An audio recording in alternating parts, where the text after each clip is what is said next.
muito obrigado por terem aceitado o convite. E é isso, vamos iniciar a terceira parte do movimento. Esse projeto, que é produzido pela MPC Filmes, e que conta com o patrocínio da Petrobras, do Ministério da Cultura e do Governo Federal. Como algumas pessoas que já conhecem, como a própria Maria também, a professora Viviane também já conhece o projeto, né, já vinha acompanhando, e a Maria já participou de algumas sessões. E para quem não conhece, esse projeto trata-se sobre promover alguns filmes nacionais que tratam de questões relacionadas aos direitos humanos. Então, basicamente é isso. Ao mesmo tempo que democratiza o acesso ao cinema nacional, também propõe esses momentos de debate, de reflexão sobre temas variados que são de importância para a sociedade. Então, é isso. Eu gostaria de apresentá-las, né, também um pouco formalmente, falar um pouco do currículo do diploma, começando pela professora Maria Martins, da professora de História, com especialização em Gênero e Diversidade na escola, pela UFAL, e a integrante do grupo de pesquisa e extensão Educação em Prisões, o PPF, também da UFAL. Muito obrigado, professora. Agora eu vou falar um pouquinho de Viviane Rodrigues. É professora da Faculdade de Serviço Social da UFAL, mestre e doutora em Serviço Social, no programa de pós-graduação e atuou enquanto assistente social junto à política de assistência social e na área social política. E atualmente dedica-se à massa e à criminalização do poder no Brasil. Então é isso, apresentadas, muito obrigado. E agora eu passo a fala para vocês, falarem inicialmente, nesse momento do documentário, né, suas considerações, o que é que vocês acharam mais interessante, os pontos que vocês gostariam de destacar. Fiquem à vontade, dentro daquele tempo que pesa 15 minutos, mas não tem problema se acabar primeiro um pouco. Geralmente, eu começo por ordem alfabética, mas aí vocês decidem também, Tá bem, por mim pode ser. Pedro, só o teu áudio. Não sei culpar para mim, mas o áudio do Pedro tá com chiado. Também. Eita, tá. Tá melhor agora. Melhorou agora. Mas Maria, fique à vontade. Então, eu vou iniciar então, né?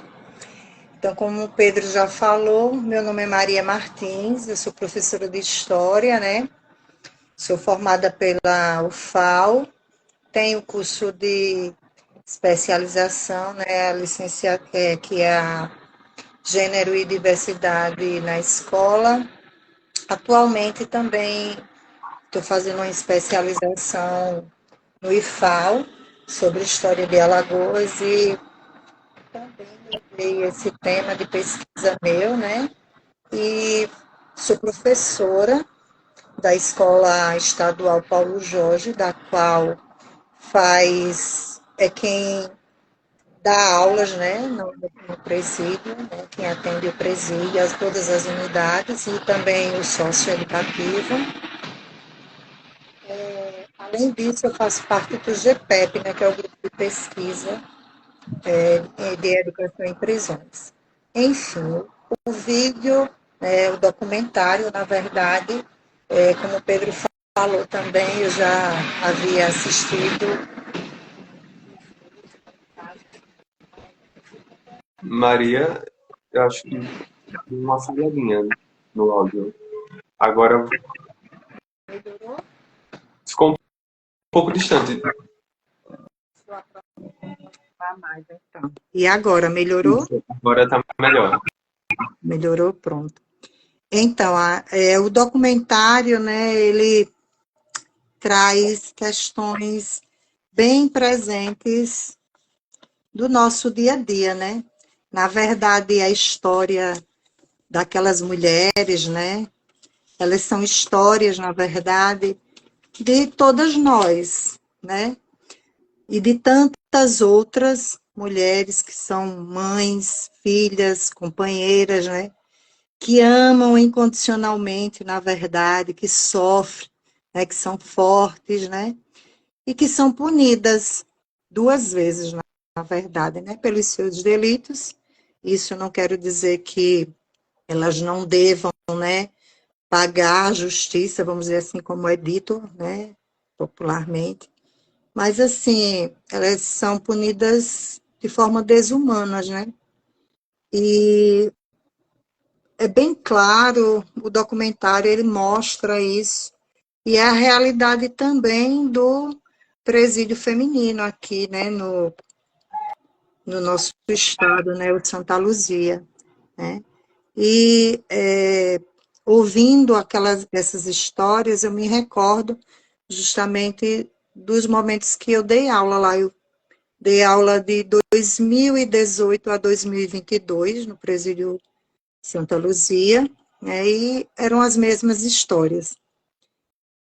E hoje, lendo, pesquisando sobre o documentário e outras questões, eu me deparei com a notícia, né, que me deixou bastante indignada, né, que ocorreu no dia 5/11, a votação dos deputados contra, na verdade, a distribuição, né, de absorventes e, na verdade, de material de higiene básica para essas mulheres que estão presas, né. Então, a gente vê aí um retrocesso, né. E me recorda o livro da jornalista Nana Queiroz, né, que fala sobre Presos que Menstruam, né, que foi lançado em 2015, que fala da brutalidade, né, da vida dessas mulheres que estão presas e que usavam, ou se não dizer ainda usam, né, miolo de pão como absorvente, né. Então, fico indignada, né, quando eu ouço e vejo, né, como de forma tão desumana como elas são tratadas, né. Então, histórias de mulheres que se repetem, né, no sentido de ser um ciclo vicioso, né, enfim, trazem recordações bem tristes durante as minhas aulas, né, e que é a realidade, na verdade, desse universo das prisões, né. Então, voltando aí ao documentário, são vidas, né, que são tratadas de forma bem desumanas, né? A gente vê, por exemplo, mulheres que foram presas por se envolverem no tráfico de drogas, mais de 60%, né, no Brasil. E, além disso, né, a triste história das mães, né, que são separadas dos seus filhos, muitas que têm seus filhos lá dentro, com 6 meses são separados, que são, na verdade, esses filhos são criados por quem? Por avós, né? Por tias, até mesmo por vizinhos, né? Como são relatados aí durante o documentário. Algo que tem, todas as histórias, elas são bem tristes, mas uma em especial me chamou bastante atenção, né? A fala de uma delas que relata que ela nasceu na prisão, né? Eu não me recordo bem. Acho que deixa eu ver aqui o nome dela. Roselane. Laine, né? A Roseline, isso.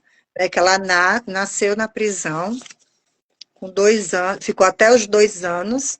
Depois foi entregue para uma vizinha, né? Uma amiga da mãe dela, né? E a história dela se repete, né? Com os seus filhos também, acontece com o primeiro filho, ela gestante, grávida, enfim, né? E ela fica dizendo com quem contar, né? Então é bem triste também, né? A primeira história também que passa, a Nayane, né? Que é o perfil, na verdade, da mulher encarcerada no Brasil, a mulher negra, né? mulher preta, né, ou parda, como muitas se identificam, né? Então, ela, bem triste também a história dela, ela é colocada em um orfanato pela mãe, né? E depois a mãe vem, junto com mais duas irmãs, a mãe volta, busca as irmãs e deixa ela, né? E ela passa a morar na rua, né? Se envolver com crack, enfim, né? Como, né? Superar ou resistir, né? De uma forma assim tão trágica, né? Então, assim, a história delas é a história de muitas mulheres que estão presas no Santa Luzia, né? A grande maioria se envolveram com os seus companheiros, né, por conta do tráfico de droga, tem seus filhos criados por parentes, né, também abandonadas, né, por seus companheiros, porque muitas vezes eles estão presos também, ou não podem ir até elas para porque não ficam presos, enfim. Né? Então, é a história de muitas daquelas mulheres. Elas, algo bem marcante do meu período em que eu passei dando aulas a elas, é que, como eu sou professora de história, então eu abordava os temas lá e às vezes eu me sentia, né, contando um pouquinho da minha experiência aí, eu me sentia um pouco incomodada porque não recebia, né, a atenção, né, que eu achava que minhas aulas tinham que receber. E me incomodava com isso até um certo momento que eu perguntei, né, eu lancei um desafio, tanto para elas quanto para mim, o que a gente poderia, né, fazer nas nossas aulas de história, o que elas queriam aprender nas aulas de história. A verdade foi essa. E eu também lecionava lá, na verdade, as ciências humanas, história, geografia e ensino religioso. E elas disseram que queriam aprender sobre a mulher, sobre as conquistas, sobre os desafios, né, qual era a importância delas em sociedade, qual era o papel delas. E isso mostrava justamente que elas nem se reconheciam, né, como mulheres fazendo parte dessa nossa sociedade, né? Então foi algo assim bem significante na minha experiência, porque eu tive que mudar, né, minha prática como professora de história dentro daquele ambiente, né, e foi muito significativo para mim.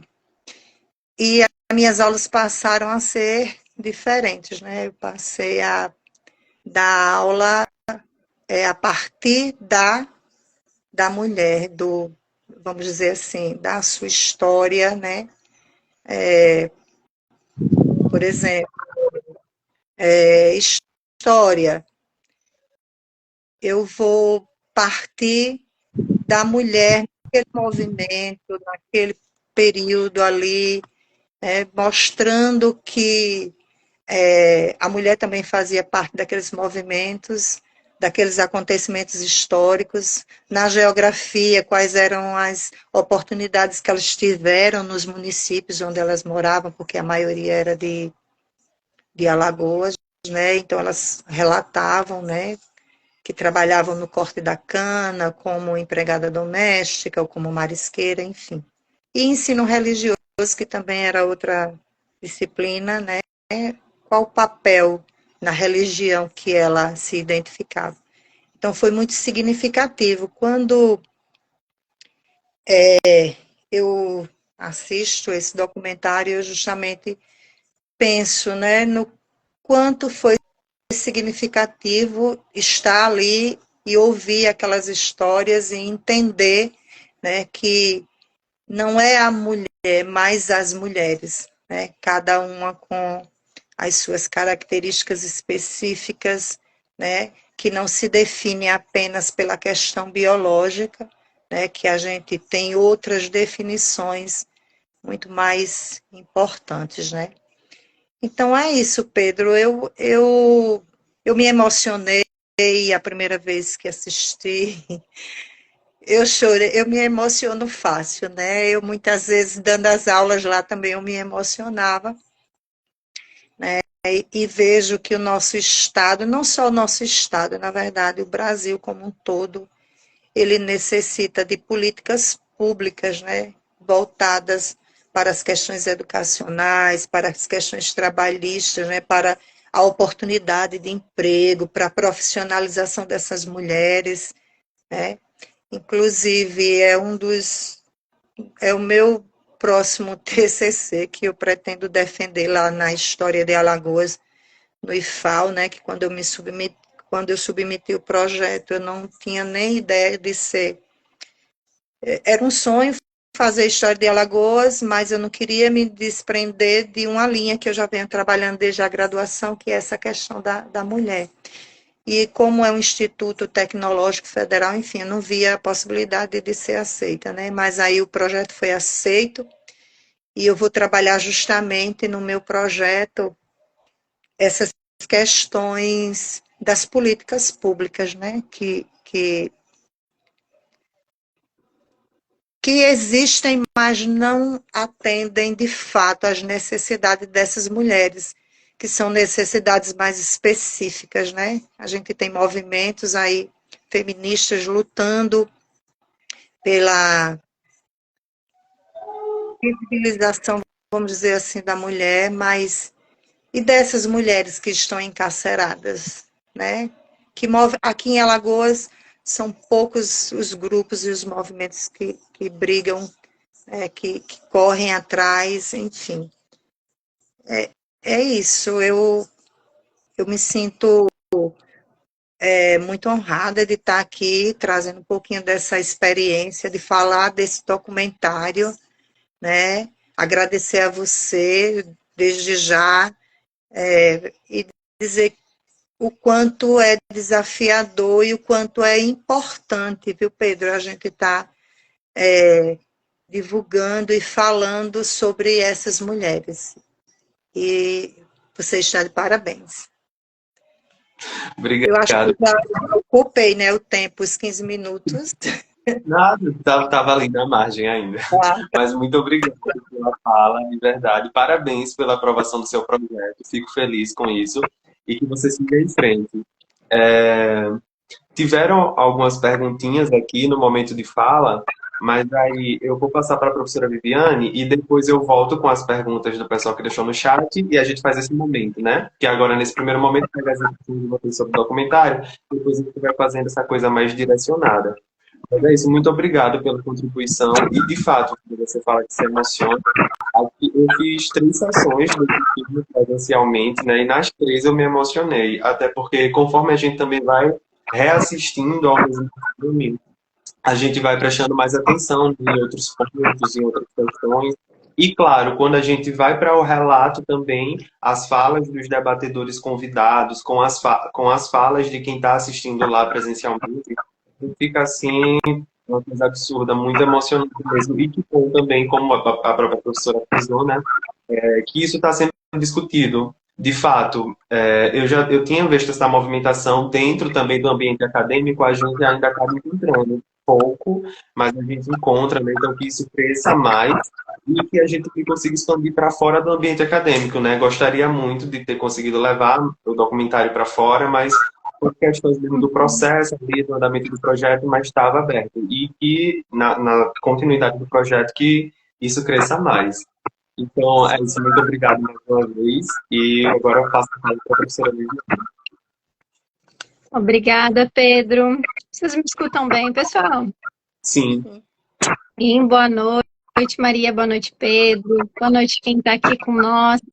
Que alegria de escutar, Maria. Sempre engrandece muito escutar um educador que é comprometido com a educação, né? Sobretudo a educação que acontece nas prisões, que é tão importante para quem está lá cumprindo pena, sem acesso a tantos direitos, né? E a educação pode transformar de fato. O que você traz na tua fala, o quanto você se mobilizou com o documentário, eu compartilho da mesma opinião, porque hoje eu trabalho como professora aqui na UFAL, professora na Faculdade de Serviço Social, mas durante 9 anos eu trabalhei no sistema prisional como assistente social. Então, eu encerrei minha trajetória no sistema prisional lá do Rio Grande do Sul, inclusive onde se passa o documentário, em 2022. E a realidade retratada ali de extremas violências, né? De violações de direitos que essas mulheres vivenciam no cárcere, mas não só no cárcere, uma trajetória de violação de direitos que é anterior ao cárcere, né? Invisibilidade social, sobretudo das mulheres racializadas, periféricas do nosso país. É o retrato nu e cru que o documentário olha para elas mostrar. E até o nome instiga, né? Instiga a gente a olhar para aquilo que a sociedade não quer ver, para aquilo que a sociedade quer deixar escondido atrás dos muros da prisão, invisibilizado, né? Como se não fosse um problema, uma questão coletiva. Vendo esse caráter violento, desumano do encarceramento. O documentário ele traz muitas histórias de determinadas mulheres, né? Adelaide, Tatiane, Rosilane, Nayane, são histórias que impactam muito, que falam muito da questão social, né? Vivência de violência, desemprego, desprotecção social. E que eu diria que não são histórias, sobretudo delas, mas do coletivo de mulheres periféricas racializadas do nosso país, sobretudo das encarceradas, né? Especialmente das mulheres encarceradas do nosso país. Hoje o Brasil tem 42 mil mulheres privadas de liberdade, mas não foi sempre assim. Esse boom do encarceramento aconteceu nas últimas 2 décadas, em virtude da nova lei de drogas, né? Da lei de drogas que aí buscou estabelecer o punitivismo como a condução ideal para o Estado penal brasileiro, né? Então, hoje nós estamos lá no 3º lugar de maior ranking, né? Maior população carcerária feminina também do mundo, um vergonhoso ranking. E a população, as mulheres privadas de liberdade hoje, elas têm classe social e têm cor. Elas não cursaram nem o ensino fundamental.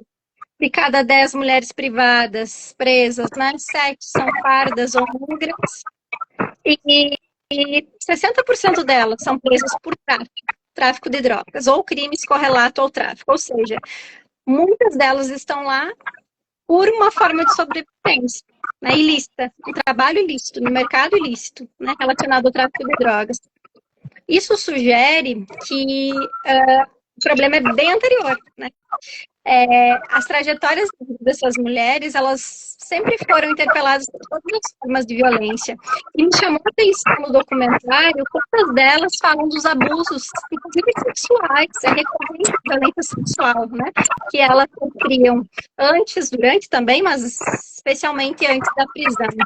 A gente pode dizer que as vidas delas foram atravessadas por abandonos desde a infância, proteção já no âmbito familiar, mas de proteção social também do Estado, que não foi eficiente em garantir acesso à educação de qualidade, acesso à saúde, assistência social, né, segurança.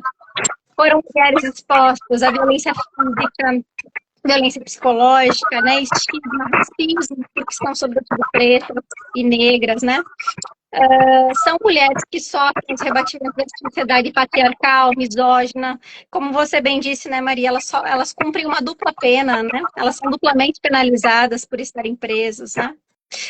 E são mulheres, sim, que vivenciavam pobreza, muitas delas estavam em situação de rua antes da privação de liberdade, poucas delas se inseriam no mercado formal de trabalho, por isso, até mesmo por isso que é tão ínfimo o acesso ao benefício do auxílio reclusão por grande parte da população privada de liberdade, o que é um mito, né? Que as pessoas que estão presas recebem altos salários, né?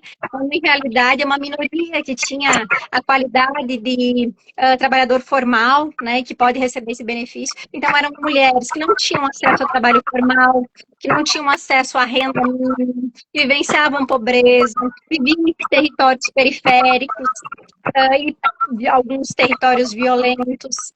E, bom, muitas delas viram, né, no mercado ilícito, inclusive do tráfico de drogas, uma oportunidade de sobreviver ou de tocar o negócio da família quando os seus companheiros estavam presos.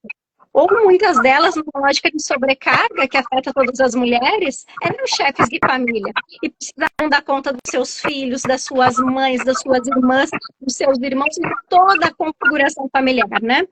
Há uma fala, acredito que é de uma defensora no documentário, que é: quando uma mulher é presa, toda a família está presa.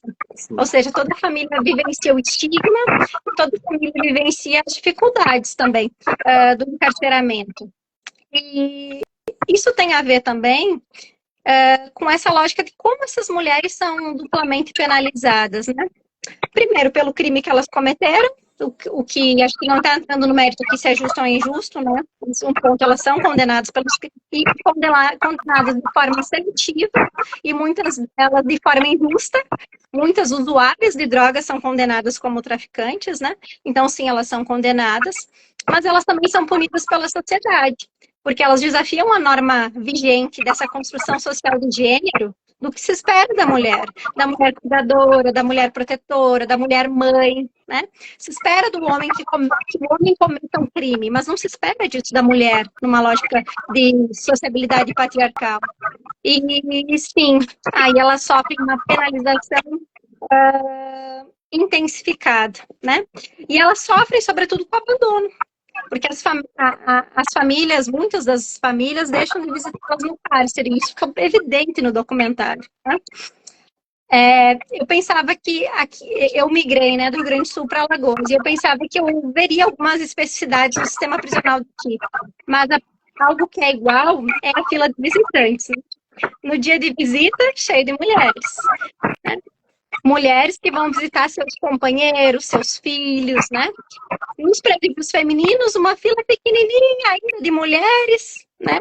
Quase nunca de companheiros, porque as mulheres são abandonadas após o aprisionamento, né? E quase nenhuma delas tem visita no sistema prisional. Ou seja, não ter visita significa abandono afetivo e abandono material também no cárcere. Significa que lá dentro elas vão ter maiores dificuldades ainda. Bom, essa dupla penalização também recai sobre a maternidade, que recai o peso de que não se espera de uma mãe, no discurso conservador, patriarcal, né, que uma mãe cometa um crime. Então, muitas dessas mulheres correm o risco de perder seus filhos, e muitas perdem, de fato, seus filhos, que são abrigados e destituídos do poder familiar, por estarem presas.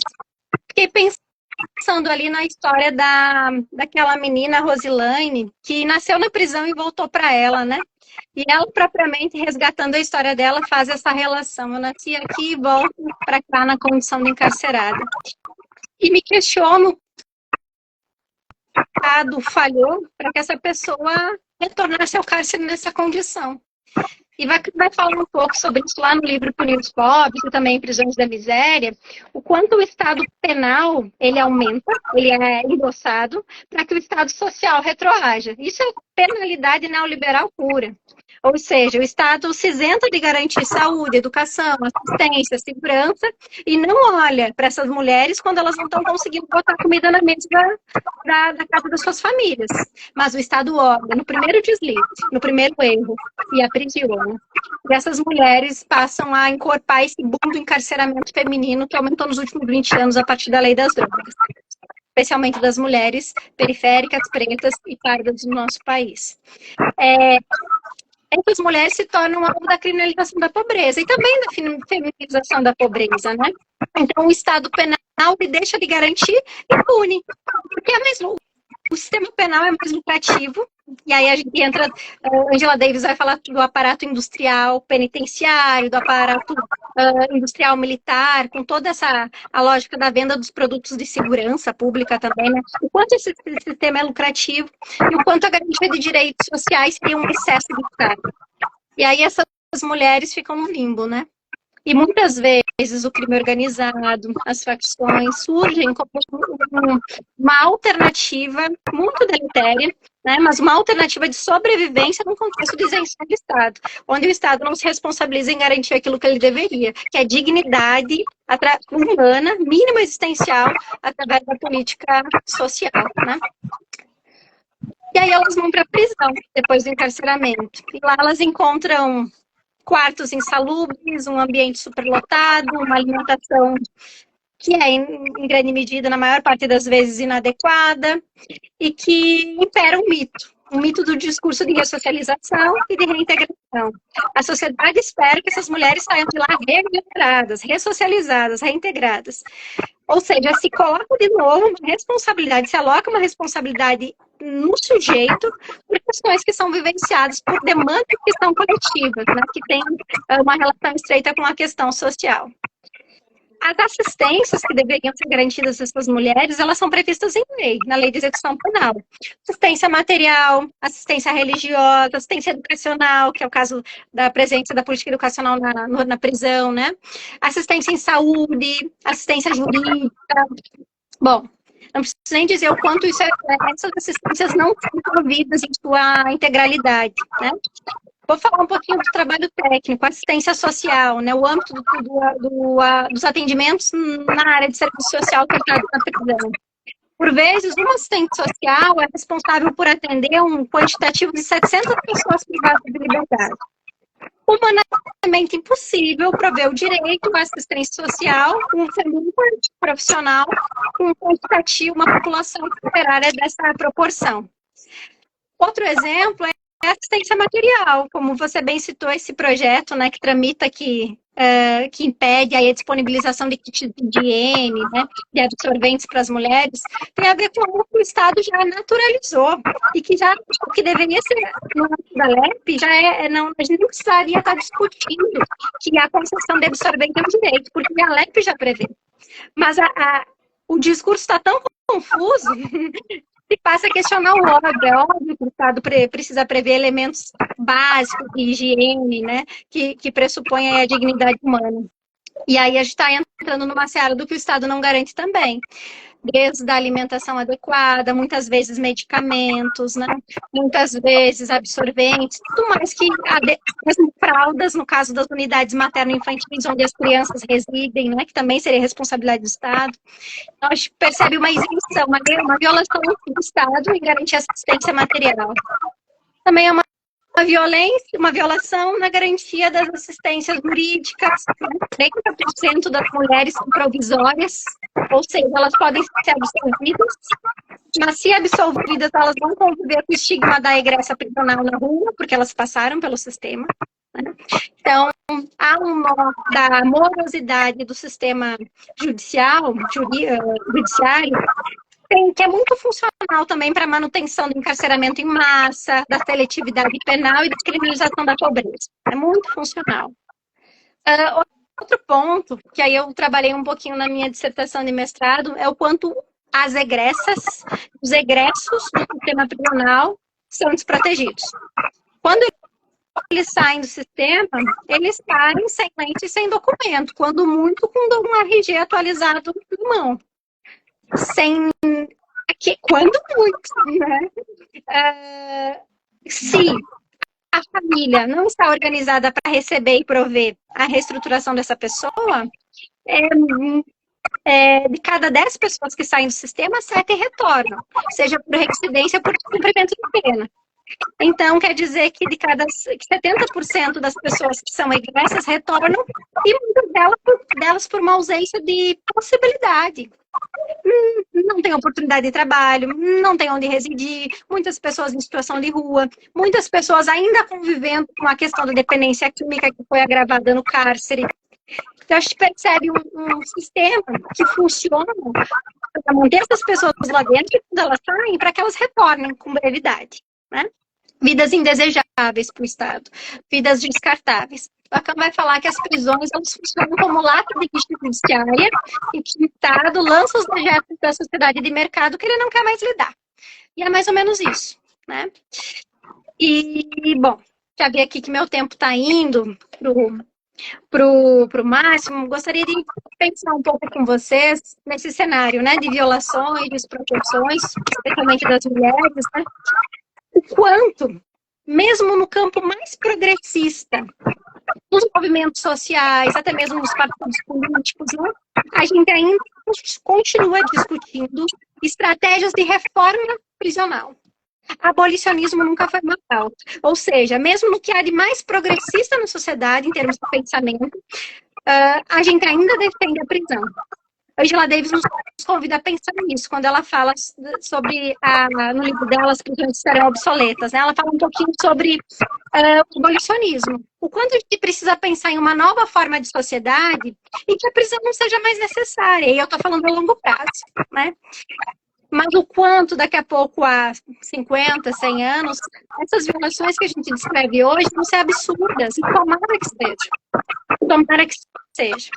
Porque daqui a pouco a gente não vai estar discutindo o lugar da prisão numa sociedade a ser construída, mais igualitária, mais democrática, né? A gente vai estar discutindo justamente que essa instituição não tem mais lugar. Ela não tem mais porquê de ser. Né?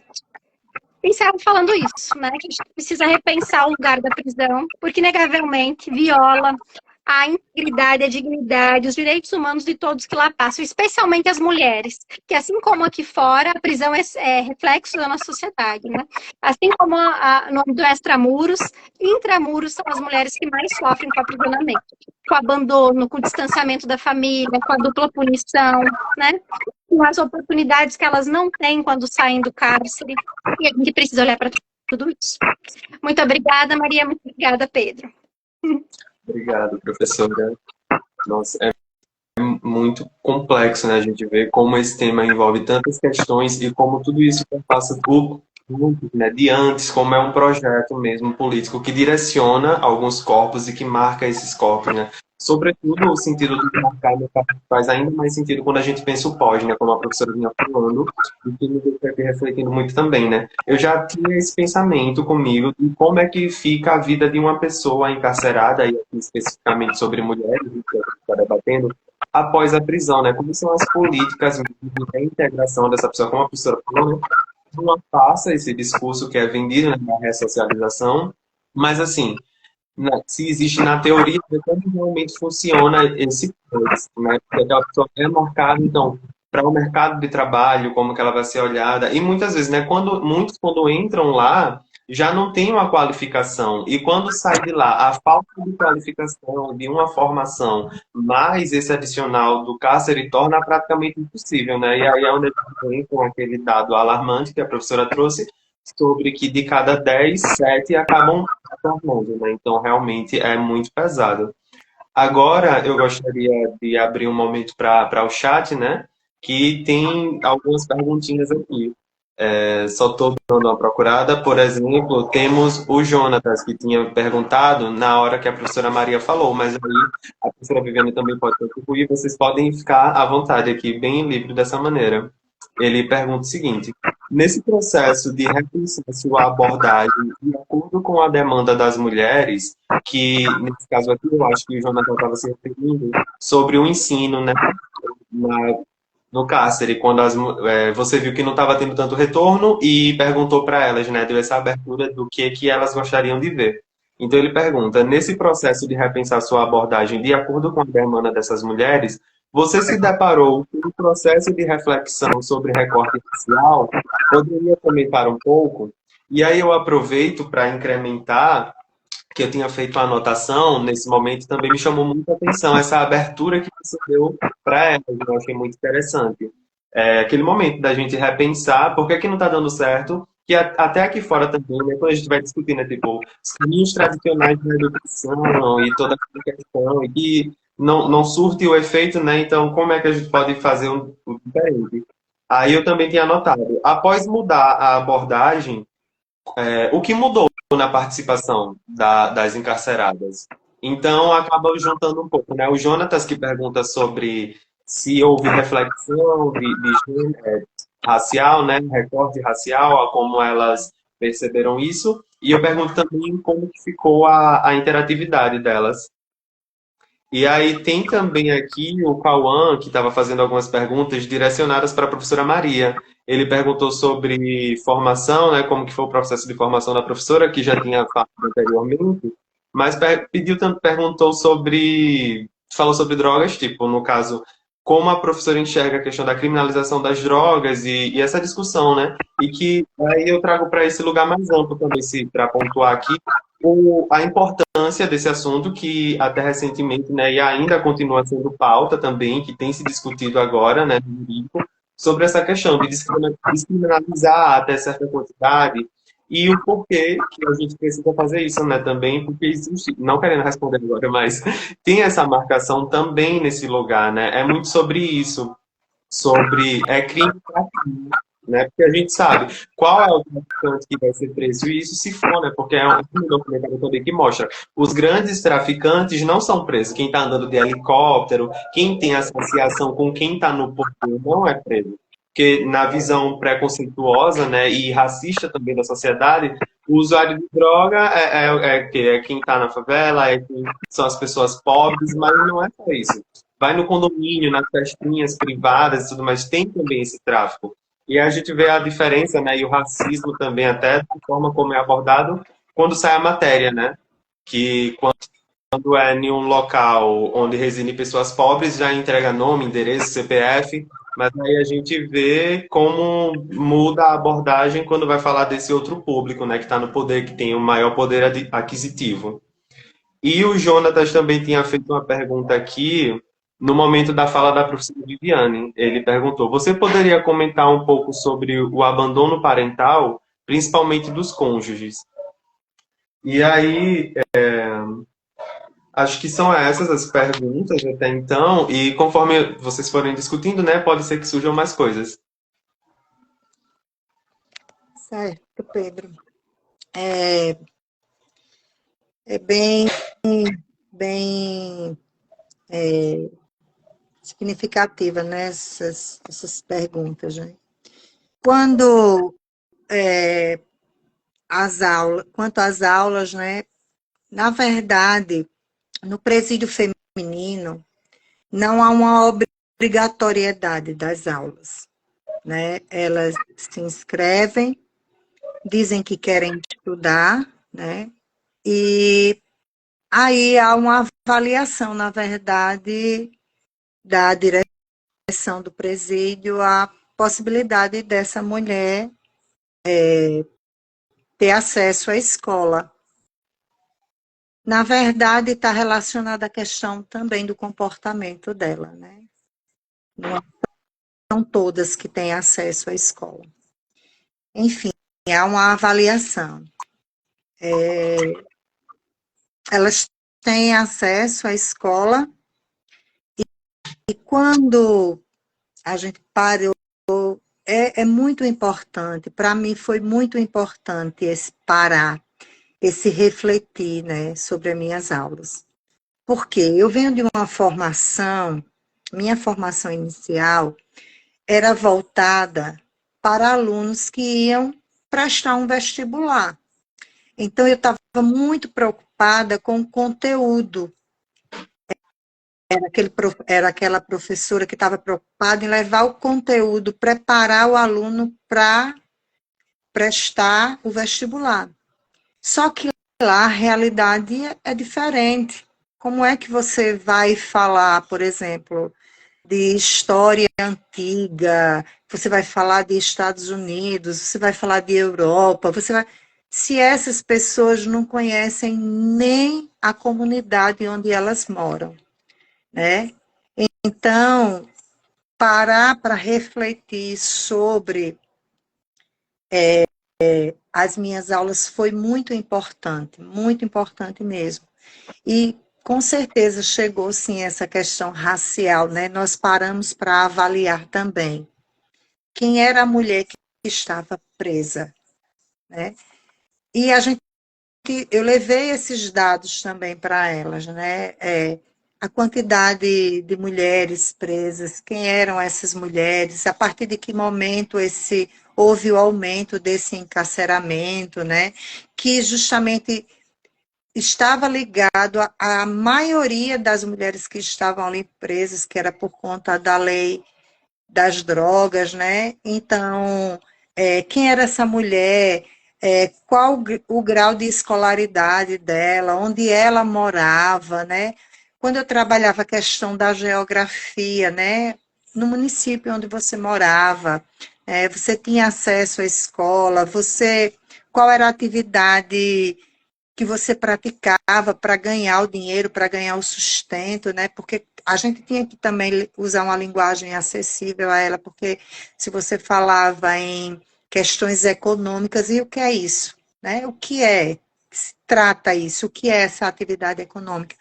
Então, assim, a partir do momento que eu percebi que as minhas aulas, elas não estavam surtindo o efeito que eu esperava, né, que era a participação delas, né, elas interferirem na aula, e isso não acontecia, né, e assim, sem falar que a gente também tem um número de mulheres que elas vão para a sala de aula, elas estão dopadas de medicamentos. Então, você tem que usar de estratégias para manter aquela mulher acordada, para que ela participe da sua aula. Então, isso era outro fator também. Então, a partir dos dados que eu levei para a sala, os dados também que elas forneciam, que era o que era mais utilizado, era o cotidiano delas, para elas se perceberem importantes naquele lugar, né? Então, a gente tratava dessa questão racial. Quem é que está presa? Qual é a mulher que está presa, né? Com um grau de mais de 40% no Brasil que não tinha nem ensino fundamental completo, né? 81% de mulheres pardas e pretas. Então, tudo isso, a partir disso aí, a gente sempre trabalhava essa questão racial, assim, onde é o lugar onde elas moravam, né? Uma sociedade, uma comunidade onde as mulheres eram mais vulneráveis, né? Então, tudo isso era trabalhado, né? E a questão das drogas, você falou muito bem. Quem é que está preso por conta da droga? Né? Então, essa questão da criminalização da droga favorece a quem? Né? Favorece a quem?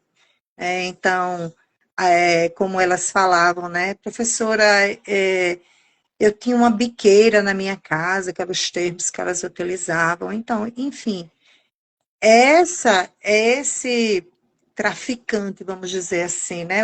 Utilizando o termo, é esse o traficante que está preso, né? É o que está ali lidando direto com quem vai comprar. Não é o que traz a grande quantidade lá no helicóptero, ou seja lá de que forma seja, né? Então, a gente precisa entender primeiro quem favorece essa criminalização, para depois a gente entrar em discussão, né, de quem concorda, de quem não concorda, né? Eu acho que é importante isso.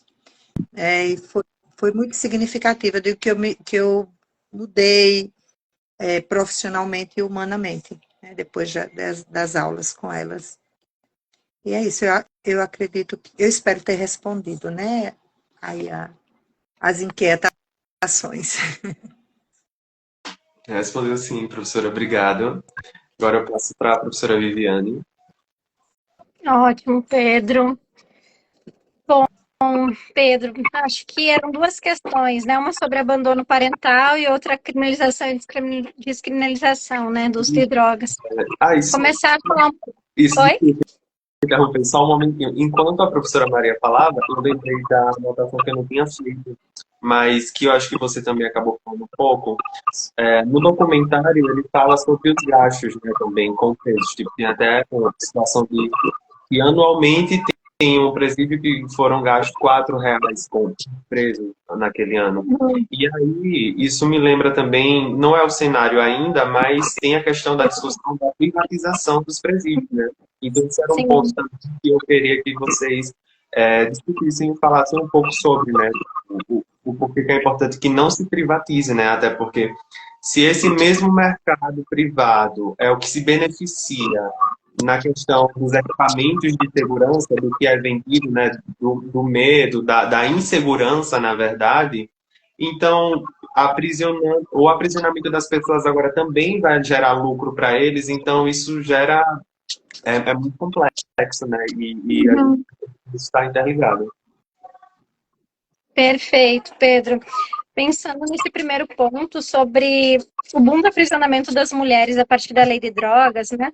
E o quanto a criminalização da pontinha do esquema do tráfico, ou seja, daquelas que estão no varejo, né? Que são o elemento mais descartável dessa logística toda do tráfico de drogas, é um ponto a ser pensado. Para além disso, também pensar o quanto essas mulheres não são traficantes e sim usuárias, né?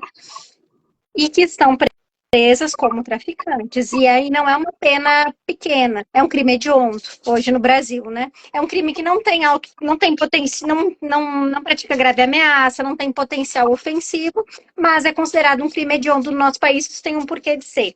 Tem um porquê de ser nesse contexto de punitivismo e de guerra às drogas, que a gente incorpora como uma solução para a redução da criminalidade, adota aí a receita de que mais prisões é mais segurança pública, isso é uma mentira. Isso é a maior mentira já contada e importada dos Estados Unidos. Então, eu concordo contigo. A descriminalização do uso ou a descriminalização do porte, que seja de alguma quantidade, é um caminho inicial, né, para a gente falar em desencarceramento dessa população que não precisaria estar encarcerada.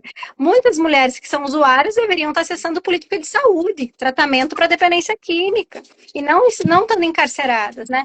Então, descriminalizar abre a possibilidade de mudar a lógica da punição. Ao invés de punição, a gente pensa em tratamento, em prevenção, em termos de saúde. E alguns países já trilharam esse caminho, aqui pertinho o Uruguai, com a descriminalização de algumas substâncias. Então, a gente tem boas práticas para se inspirar, inclusive na América Latina, né? A questão é que o Brasil é um país extremamente punitivista. E a gente junta neoliberalismo com punitivismo, e aí a receita não é boa. E aí a gente entra nas privatizações, porque esse é um nicho de mercado altamente lucrativo. Como a gente importa um modelo de gestão da segurança que não é latino-americano, ele é norte-americano, o modelo da privatização também vem. Mas numa lógica privatizada, mais pessoas privadas, mais lucro para esse complexo industrial penitenciário, né? Para essas empresas donas, então, das mantenedoras dos presídios. Então, a gente vai se trilhar esse caminho de ampliação das privatizações do sistema prisional no Brasil, a gente vai ver aí um cenário de aumento exponencial do encarceramento, porque cada vez mais prender vai ser lucrativo, né? Para além disso, a exploração da mão de obra prisional também é muito lucrativo, que é uma realidade recorrente nos presídios privados, que é o trabalho prisional, né? Que é importante, mas é importante quando garante direitos trabalhistas à pessoa privada de liberdade. Não um trabalho análogo à escravidão, um trabalho superexplorado, né? O outro ponto sobre o abandono parental, sim, muitas das mulheres, e em grande medida mais das mulheres que os homens, são abandonados no sistema. Isso tem a ver com uma construção social patriarcal da nossa sociedade. A mulher não pode cometer crime, homem pode, né? A mulher tem que se virar sozinha, a mulher tem que cuidar, ela não pode ser cuidada. Então, esses equívocos, né, que têm a ver com os valores da nossa sociedade, eles vão repercutir nas mulheres na prisão. Como reverter isso? A gente precisa de trabalho técnico, a gente precisa ter mais assistentes sociais, psicólogos, educadores, né, que façam um trabalho garantista dentro do sistema prisional. Não somente o trabalho de segurança, que é importante, os policiais penais, né, mantendo segurança e tudo mais no âmbito prisional. Mas a gente vê hoje uma inversão da balança no Brasil, um aumento indiscriminado na área da segurança e uma redução do recurso que poderia ser para intervenção nessas garantias, seja através do trabalho da assistente social, psicólogo, professores, né. Então, a gente precisa trabalhar na via de fortalecimento desses vínculos familiares e comunitários, preparando essas mulheres para o período pós-cárcere, fazendo com que elas consigam acessar políticas sociais e políticas públicas para se reestruturar aqui fora, mas também restabelecer os seus vínculos com a sua família ou com a sua rede de apoio, seja lá quem seja essa rede, né, que possa lhe apoiar. Então, é uma via de mão dupla, é Estado, mas também fortalecimento das famílias e comunidades nesse retorno à vida em liberdade, né? Mas acho que era mais ou menos isso. Era assim, muito obrigada, professora. Eu queria saber, a professora Maria gostaria de fazer mais algum comentário, ainda pegando essa mesma linha? É só enfatizar um ponto, Pedro. Quando a gente trata dessas mulheres que estão presas por conta do tráfico, né? E quando a gente ouve as histórias dela, é justamente o que a professora Viane falou agora, né? Elas são usuárias, né? Elas começam ali, não é, no uso daquele, ou seja, o crack, ou seja, qualquer outro tipo de droga. E eu lembro de um relato de uma das mulheres que ela fala o seguinte, né? Ela conheceu as drogas a partir do convívio com o companheiro conseguiu sair do vício por conta do apoio que recebeu da família, né? E ela não, ela continuou. E percebe o abandono, né, a partir daí, né? E outra situação, ele ainda coloca os filhos contra ela, né? Então ela acaba, né? Se eu não me engano, foi a Catiane, se eu não me engano, foi a primeira que relata. Não, desculpe, é a Nayane, que ela disse que agora tem uma bebezinha e o foco dela é justamente que a filha, né, não fique contra ela. Né? Então faz referência também a esse abandono aí parental, né, que se discute tanto, que se usa esse nome e que se discute tanto. Eu acho que vale a pena a gente. E outro ponto bem rapidinho, mas também que é importante falar, né? A mulher que trabalhava, ela era a chefe de família e ele tomava conta dos filhos. E ele abusa do filho, né? É, espanca, a criança acaba morrendo e ela é considerada cúmplice, né?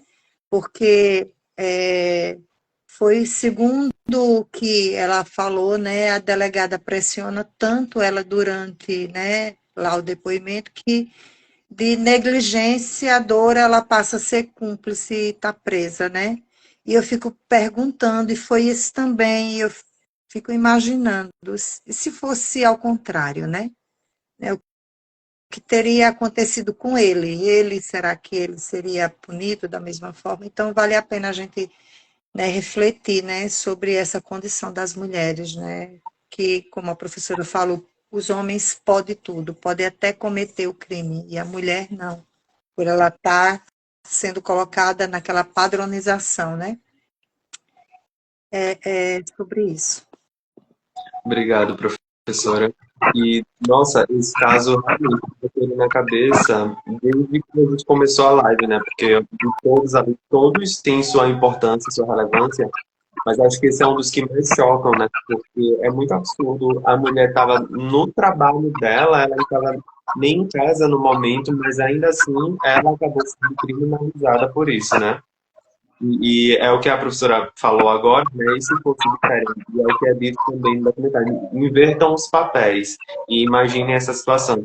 E não somente pelo Estado, ela foi punida, mas também pela família dela, que passou a chamar ela de monstro, como é dito no documentário, né? Então é mais um exemplo, é mais um reflexo disso que a gente vem discutindo. Enquanto vocês falavam aqui, teve mais uma pergunta no chat, onde a Daniela Daniela Mello, ela pergunta: como vocês avaliam o papel dos agentes no desenvolvimento das políticas públicas aplicada no sistema prisional brasileiro? E aí tivemos essa pergunta da Daniela e acho que não teve mais nenhuma outra. Então, vocês podem se dividir, podem ser uma resposta de ambos também, pode ficar à vontade.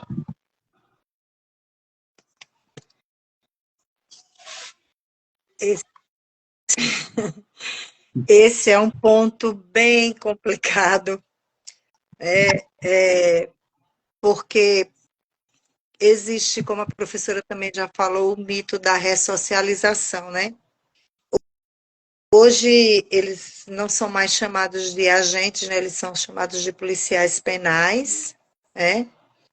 E assim, na verdade, eles são treinados para prender, para punir, né? Não existe ainda esse olhar humanizado, na verdade. Não existe um olhar humanizado. Então, eu digo muito assim, né? A gente que é da educação, a gente não tem a expertise da segurança, né?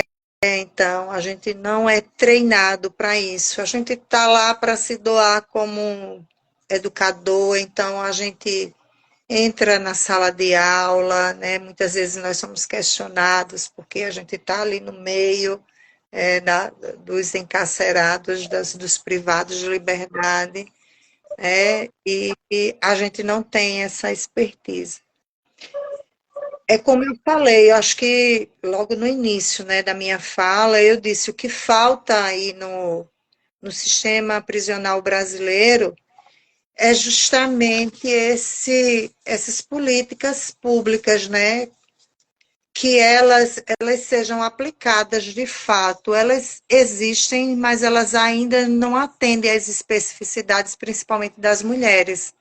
Primeiro, porque eu vou falar do presídio aqui em Santa Luzia, ele é um presídio masculino,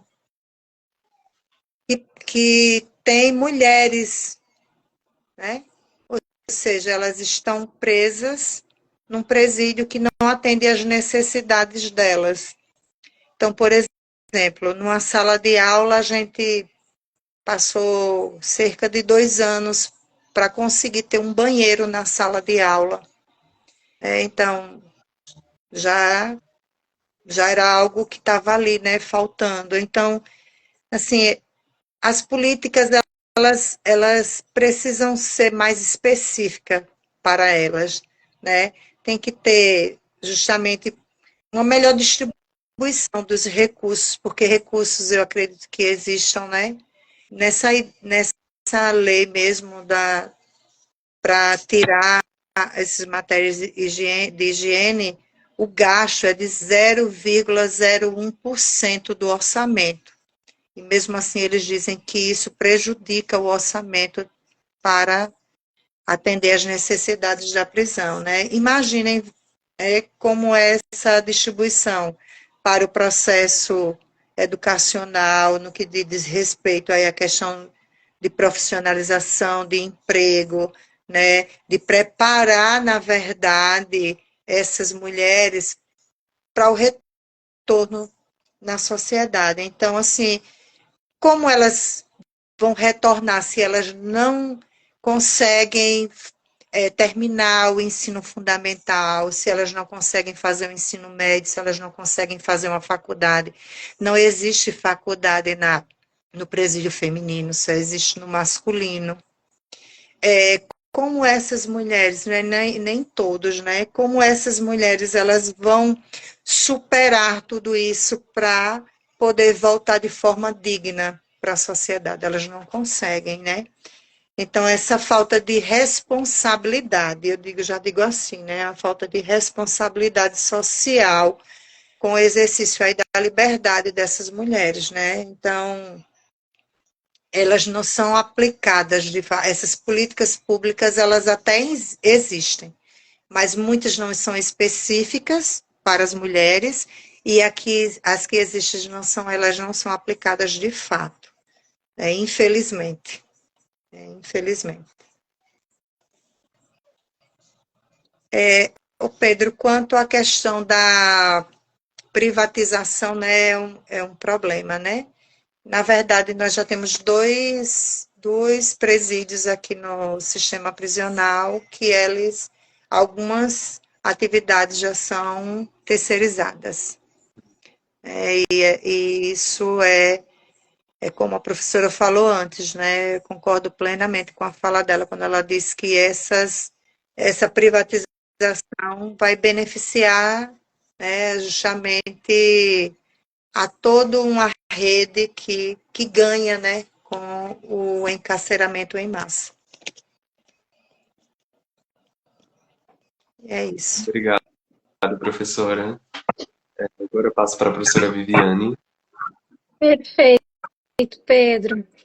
Então, Daniela, você pergunta um pouco sobre o papel dos agentes, né, no desenvolvimento dessas políticas no sistema prisional. Quero lembrar, gente, que os trabalhadores, né, que estão dentro da prisão, sejam eles contratados, terceirizados ou servidores públicos, que era o meu caso, né, no Rio Grande do Sul, eles compõem um grupo interdisciplinar, ou seja, a prisão não se faz só com polícia, mas ela também se faz com assistentes sociais, psicólogos, advogados, professores. A questão que se coloca é que, numa lógica que impera o discurso da punição, da criminalização, toda prática garantista, ela é escanteada, ela é menos importante, ela é deixada de lado. E a gente precisa conseguir, e esse é o desafio, né? A gente precisa conseguir, no âmbito de Intramuros, implementar aquilo que a legislação preconiza. Porque a lei de execução penal ela é garantista. As regras para tratamento mínimo de pessoas privadas de liberdade que o Brasil ratificou é garantista. Então, a gente precisa ter uma coerência entre o que a legislação prevê e aquilo que se executa em termos de políticas penais no Brasil. Porque esse engodo, que muito bem descrito no documentário, das violências, das torturas, da repressão policial, isso é ilegítimo, isso é ilegal, isso é criminoso. Isso não deveria ser uma política executada pelo Estado. Isso é violação de direitos. Então, eu acredito em processo, né? Acredito que um dia a gente vai falar em uma sociedade sem prisão. Mas, por enquanto, processualmente, a gente tem que falar em um lugar com políticas garantistas, que garantam acesso à educação, assistência, trabalho, né? Dignidade humana, oportunidades. E aí e tudo a legislação já normatiza, a questão é a aplicabilidade. Para que isso seja possível, a gente precisa de um coletivo de profissionais que pensem juntos. E para isso, a segurança não pode ser somente a prioridade das instituições prisionais, né? Há outros elementos que são tão importantes quanto a manutenção da segurança. Então, esse é um desafio para quem trabalha no sistema, no cotidiano. Pedro, acho que era isso. Era assim. Obrigado, professora. Gente, ó, a Daniela, como você falava, acabou incrementando com mais uma pergunta. Falta a humanização ou a aferição dos resultados das políticas? Ou os dois? Talvez os dois, mas a humanização é o ponto central. O sentimento ideológico, né? É o que paira, o que consolida as práticas que são executadas, que vão ser ou coerentes com o que a legislação prevê ou incoerentes. E aí também precisa de investimento do Estado nas políticas penais, né? Porque as prisões, elas subsistem com muito pouco, né? Não é à toa que a infraestrutura prisional ela é insalubre, ela é precária. Então, a gente precisa de ambientes mais humanizados. Um ponto, né? O documentário retrata prisões femininas, a maior parte delas são femininas, mas a realidade brasileira é de prisões masculinas com celas femininas, celas improvisadas, fechadinhas, que não atendem às necessidades das mulheres. Então a gente já está falando de uma estrutura que também viola ainda mais, que invisibiliza essas mulheres, né? Que viola elas. Obrigada, Pedro. E nessa questão da humanização, isso acaba me lembrando um ponto também, e que aparece no documentário, né? É de como a estrutura física do presídio, e aí especificamente esse que está no documentário, ele também acaba levando para esse lado da desumanização, né? Tanto, a professora agora acabou de falar, né, que são os agentes no contato, que no caso é a falta de contato em alguns momentos, né, onde eles estão ali andando por cima das pessoas, com aquela estrutura, e não tem nem esse contato olho a olho, e nessa pegada mesmo, de outros profissionais também que estão ali envolvidos, né? Então a estrutura já se adequando também nesse local. Apesar de que por si só já é muito determinado pelas próprias falhas que tem, né? Mas a maneira como tem se construído também agora. Então, tem esse distanciamento, não tem mais esse contato ali. Então, abre no meio, você nem vê a pessoa. A pessoa embaixo, mas nem sabe como é que é o rosto dela. Então, isso também acaba corroborando. Isso mesmo. O que falta é humanização mesmo. É ter esse olhar, né? A mulher está ali, ela está pagando, né? Como a gente fala, o seu delito, né? Mas não precisa que seja de uma forma, né, desumana, que ela passe por mais humilhações e desigualdades que já passou por todo o processo de chegar até ali, né? Acho que a humanização seria o ponto principal, né? Na verdade, trabalhar de fato a ressocialização, né? Que não é trabalhar. Gente, desculpa, vocês iam falar mais alguma coisa? Não, pode falar. E agradecer mais uma vez, né, pelas últimas falas agora. No momento não tem mais nenhuma outra pergunta no chat, e isso também acaba casando um pouco com aquilo do nosso combinado, né, que era mais ou menos 1 hora de live. Estamos indo para quase 1h30, o que é muito bom, que rendeu, e poderia render muito mais, obviamente, isso não é um assunto que se encerra aqui. Isso é mais como uma provocação, né? Alguns potencial ponto, outros também, e todos eles, na verdade, né, que fiquem para as pessoas poderem pesquisar um pouco mais essa tomada de consciência e buscar se informar mais sobre isso, né? Muito seguindo aquilo que o próprio título do documentário já fala, né? O Olha para Elas, que esse instigamento que ele continue e que a gente possa continuar levando essas discussões para outros espaços. Então, eu gostaria de saber se vocês querem falar mais alguma coisa, fazer mais alguma consideração também. Só quero agradecer, Pedro, por compartilhar esse momento com a Maria, conhecer você, Pedro, você, Maria. Espero que tenhamos outros momentos. E parabéns pela iniciativa, Pedro, é muito importante. Também, Pedro, só tenho a agradecer, né, por esse momento rico, importante, né? A gente precisa discutir, né, falar para talvez um dia a gente ter essa igualdade, né, que a gente deseja tanto e que essas mulheres consigam dignidade, né? Enfim, né, agradecer a você, lhe parabenizar mais uma vez por esse trabalho belíssimo. Agradecer também a Viviane pela parceria, por estar nesse momento. E é isso. Precisamos, né, falar, né, visibilizar o que a sociedade quer deixar lá trancado e calado. Obrigada. Boa noite, pessoal. Muito obrigado. Boa noite para vocês também. Obrigado a todos, né, que estavam aqui também acompanhando, que contribuíram para a discussão, que fizeram perguntas, isso é muito importante também. Então, muito obrigado às professoras, mais uma vez, professora Maria, professora Juliana, e a todos que estiveram aqui presentes. E é isso, gente. Gostaria também de dizer que amanhã, depois da manhã, vamos ter mais 2 lives, né, nesse momento final de encerramento do projeto. Então, todos aqui estão convidados também a participar. Amanhã é sobre o filme Rio Negro, com o professor Danilo Marques e a professora Fábia Carvalho, ambos do Estica. E na quarta-feira vamos ter live do curta-metragem Vozes Negras, com a professora Mônica Santos e a Daiane Ross. Então, vocês estão muito convidados e é isso. Obrigada. Obrigada. Obrigada. Tchau, tchau.